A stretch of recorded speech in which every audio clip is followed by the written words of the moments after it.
Namaskar. Hello and welcome to PGurus channel. I'm your host 𝙒𝙖𝙩𝙨 Iyer. Joining me today is Utsav Chakrabarti, and we are going to talk about this new petition that the IAMC, our favorite alphabet soup organization, Indian American Muslim Council, has started that say no to Modi's trip to the United States. It's supposed to take place on the 22nd of June, and the White House has reconfirmed that everything is on, but these people don't stop. They keep persisting. Let us take a look at the motives, and even if the egg falls on their face, what do? Well, let us have Utsav Chakrabarti analyze it for us. Utsav, namaskar and welcome to PGurus channel.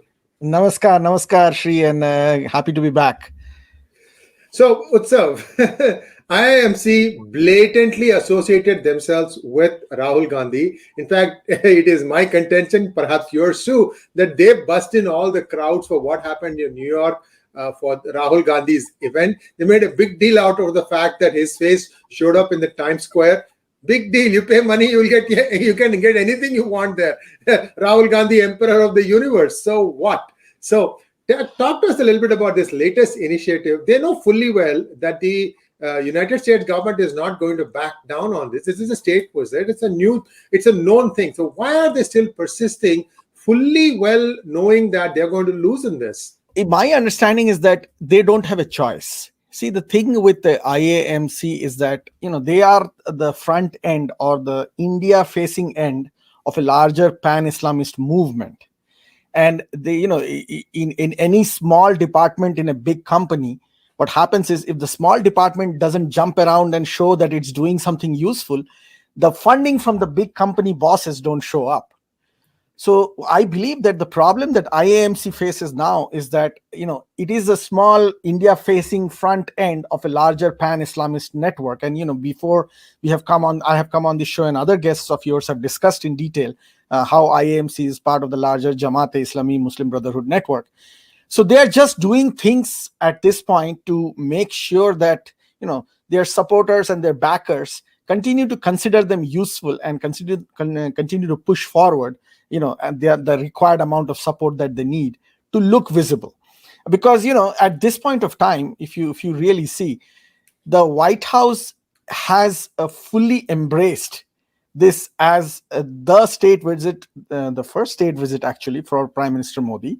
I actually wrote down a few points, one of which was that this is the first time Prime Minister Modi is actually coming on a state visit and is getting a state reception at the White House. The previous such state visit from anybody from India was Prime Minister Dr. Manmohan Singh in 2009.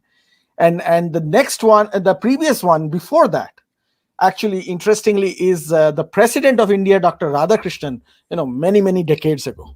I think he was the second president of India, the first president of India, and he was the first Indian leader to have a state visit. So state visits are rare, and this is something very unique that the White House is doing, which tells you a couple of things. It tells us the importance of India in the current geopolitical setup around the world.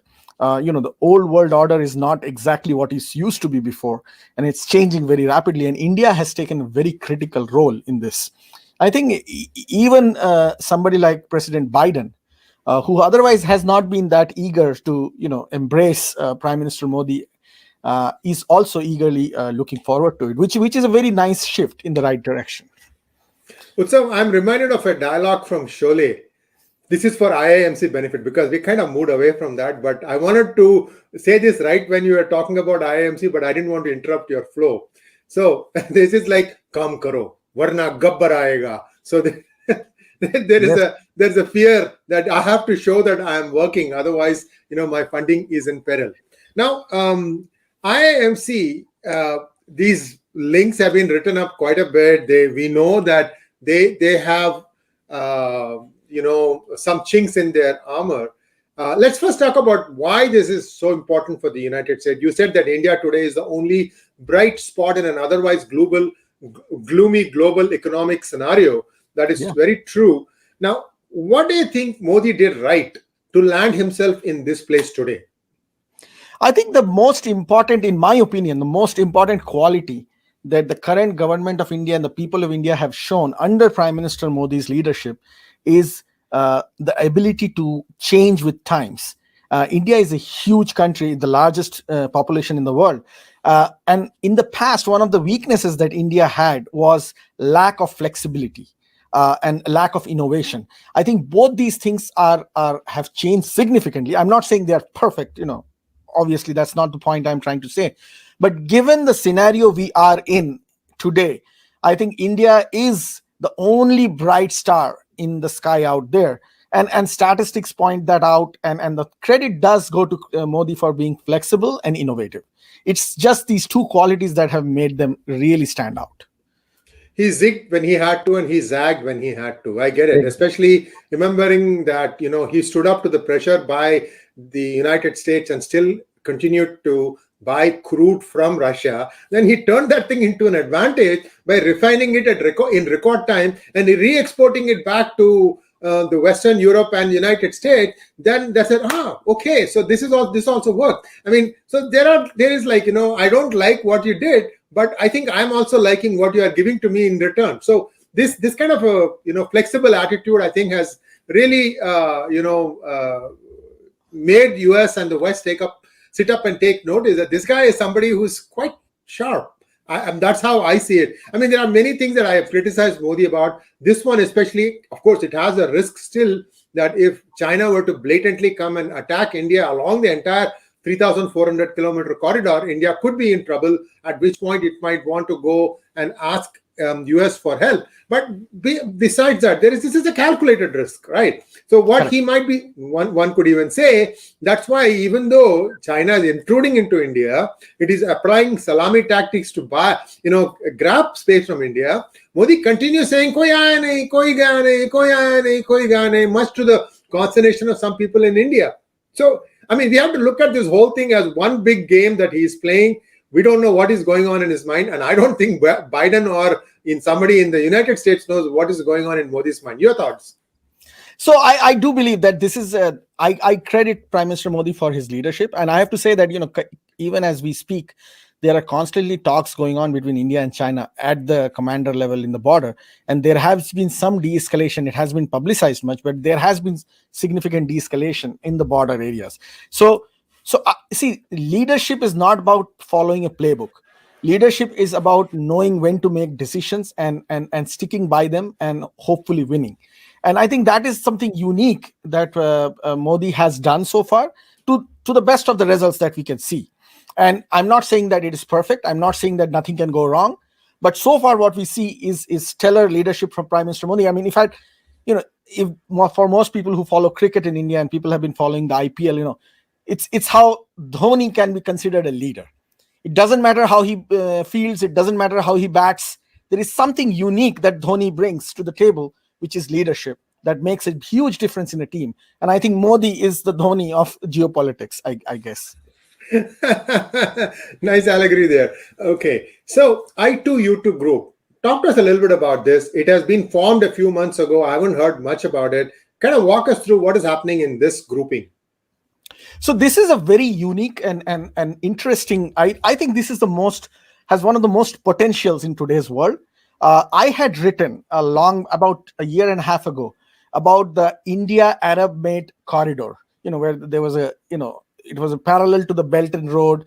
It was much more efficient with a lot of sea routes being applied, where India would directly trade with the West, using the access points between the Arabian Sea coast and the Mediterranean Sea coast over land. And I think this is a furthering of that, what used to be a trade route that was being envisioned with the India-Arab Med corridor, into a strategic partnership where India, Israel, and the United Arab Emirates and United States are forming some kind of a tacit alliance that will take care of each other's strategic interests. Now, this is going to be an alliance that will come under a lot of pressure, because given the fact that the Saudi Arabians and the Emiratis are also moving closer to Iran, and there is the closer alliance building up between Iran, Russia, and Saudi Arabia and the United Arab Emirates. So it's a very complex geopolitical scenario that is emerging. But from India's perspective and from America's perspective, this is, I think, one of the best situations that can happen in the Middle East and in the Indian Ocean. And if India which it is successfully doing right now, builds itself up as a hub, a global hub, or in the supply chain, I think then India will be in real game and contending with China. And I think that is where the future is when it comes to Prime Minister Modi's leadership, that India should be able to replace China in some ways in many of these supply chain hubs. And this is, I think, a step in the right direction. I hope it works out. There are so many factors that can go wrong, but this is a very solid alliance that can work out. Now, let us take a quick look at IAMC and why they are doing it. Yes, we said that this is a small cog in a bigger wheel. That cog needs to make its own noise. But these people are relentless, if nothing else. And they don't even make bones of the fact that many of the people that they were bussing into Rahul Gandhi's meetings, whether it was in Santa Clara or whether it was in New York City, were people who didn't have a clue what they were going there for. They were sitting when the national anthem was being played. That gave the game away. But IAMC still persists. What exactly are they trying to convey, Utsav? So I think they have no choice but to come out and oppose Prime Minister Modi's visit as much as possible, to the extent where they can put power and put pressure. And trust me, they are not powerless. They're extremely influential, extremely powerful, more powerful than most Hindu American entities that are out there.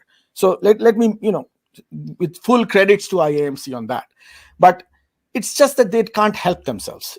Historically, every time when Prime Minister Modi visited, there has been this alliance of organizations that you call the alphabet soup organizations.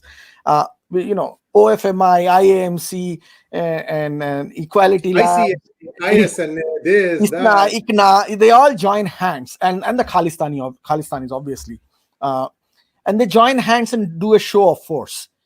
They will, each one approaches it from a different angle with their own agenda in place. So the Khalistani will approach it from the separatist Khalistani cult movement angle. The IAMC will apply the, India has killed all its Muslim 2 billion, 1 billion Muslims every day, something, outrageous like that.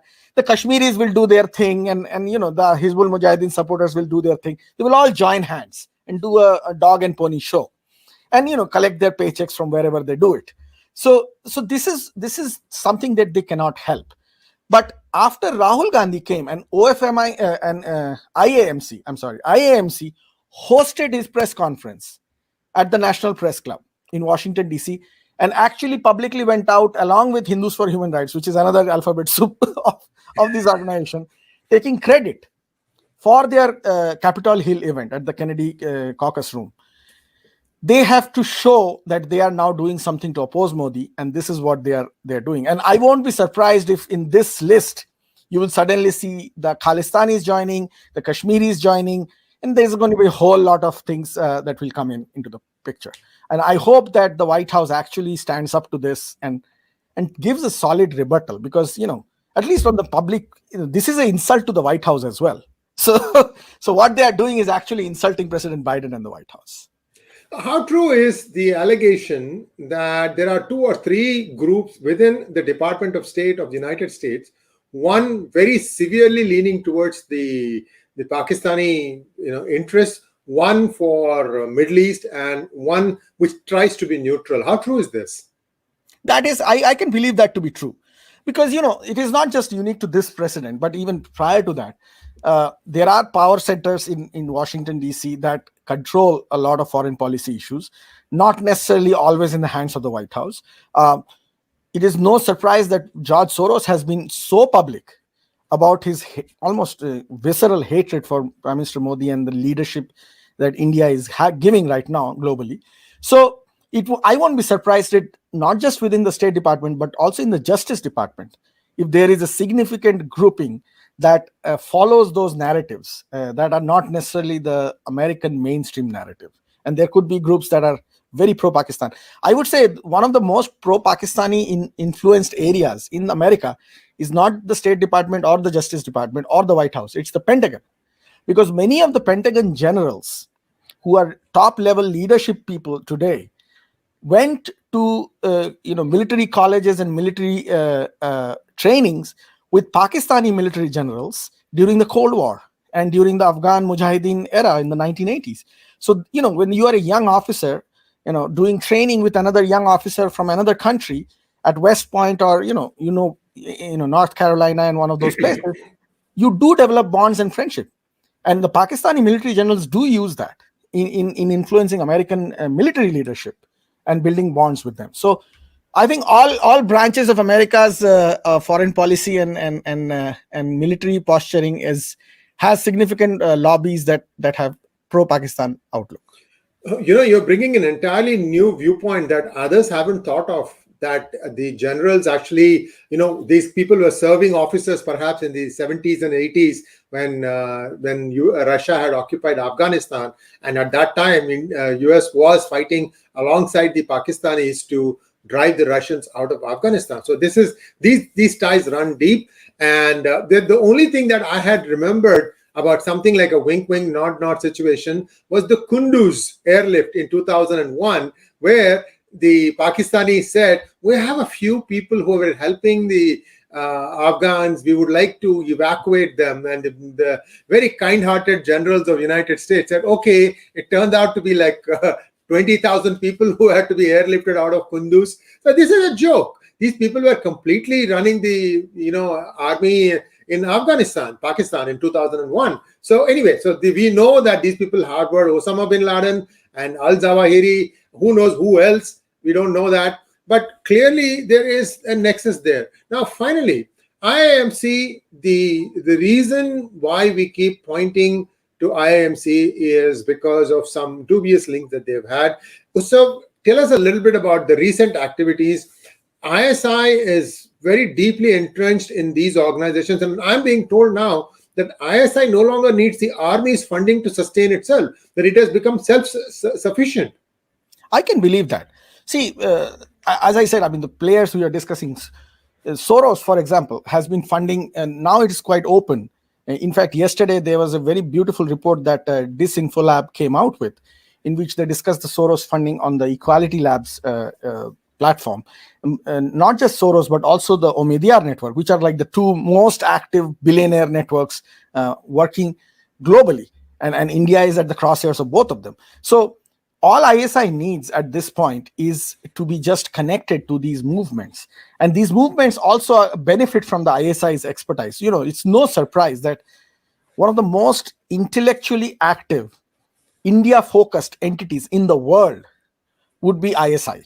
Because, they have been generating studies and analysis on India for the last 70 years. In some form or the other, so they do have a lot of expertise in domain knowledge. You have to give credit to where it lies. They hate us, no doubt, but they do have the knowledge, the domain expertise. And who would Pierre Omidyar or Soros want to go to first when they need somebody who has immense domain expertise on India? The natural choice will be somebody who is connected to the ISI. So that is, I think, it is very logical that these partnerships are developing. Since we are discussing IAMC today, IAMC is a small cog in a much larger wheel, as we discussed. It's the India-facing Muslim organization that is part of the Pan-Islamist network. There are India-facing quote-unquote Dalit organizations that are also part of a different network. There is India-facing Khalistani movement. So all these different things are targeting India, and by extension targeting Hindu Americans, which is one of our biggest concerns here. Because Hindu Americans are literally the first thing they want to take down because of their success in this country. How true is this news that within days of the first arrest of Imran Khan, remember that he was arrested for a couple of days, and then suddenly we saw the people uprising of sorts, and then I heard about 200 to 250 chartered flights took off from Pakistan to UAE and to London. And many were speculating that some of these were actually fake currency that the ISI had printed, and they wanted it out of the hands of whoever they thought was going to be the next person in control. Again, there was a rumor that even Asim Munir might not be in charge of things. Of course, now he has asserted himself. So is it true that 2,000 rupee notes were there in those sorties also? Because days later, we were the first ones to put this thought in the mind of Indian government. The next day, if I remember correctly, they said that 2,000 rupee notes are being officially phased out. It's a different matter that it has not caused a ripple, but the idea was not to say that, Indians shouldn't be using 2000 rupee notes. It was a message to them saying that even this effort of yours is going to be wasted, because now it's going to be not going to be legal tender. Your thoughts? I do believe there could be some truth to it. Obviously, I'm not privy to the details of how things unfolded, but given the scenario you described, one thing I know for sure is that this is true, that Asif Munir was not in control for a few days. There is a serious schism both in the military as well as the intelligence setup of Pakistan, where for the first time, actually, they are not working as a unit. Historically, the army used to more or less be a singular unit when it comes to high-level decision-making. But currently, there is a younger officer segment in the Pakistani army that is actually pro-Imran Khan. And there is another segment which is now in control, which is anti-Imran Khan. So there are lots of things happening in Pakistan, and I won't be surprised if this was the way things panned out with a lot of projects that they were running having to be evacuated into Middle East. Middle East is always a safe haven for Pakistan. Anybody gets kicked out from there goes to Saudi Arabia or UAE. So. Yes, indeed. And Utsav, it was a fascinating conversation that we had today. Viewers, please like, share, and subscribe to our channel. Don't forget to click on the bell button for notifications. And Utsav has his own organization, and you can donate to his organization, and I'm going to give you the links in the description section of this video. Please consider donating to Hindu Action. Utsav, if you don't mind giving me those things offline, I'll be happy to add those in the description section of this video. Thanks once again. Namaskar. Thank you, Shri. Namaste. And I would, one parting thought for everybody here, please go ahead and highlight the good things that have happened in India, the good things in India-US relationships over the last 10 years. It is important that your American friends, not just us who are in the small community out here in the Indian American community and the Hindu American community talk about it, but the average American should know the value of a country like India and the value of the American Hindu. And that's very important for us to highlight. So keep the good word going. Thank you. Namaste.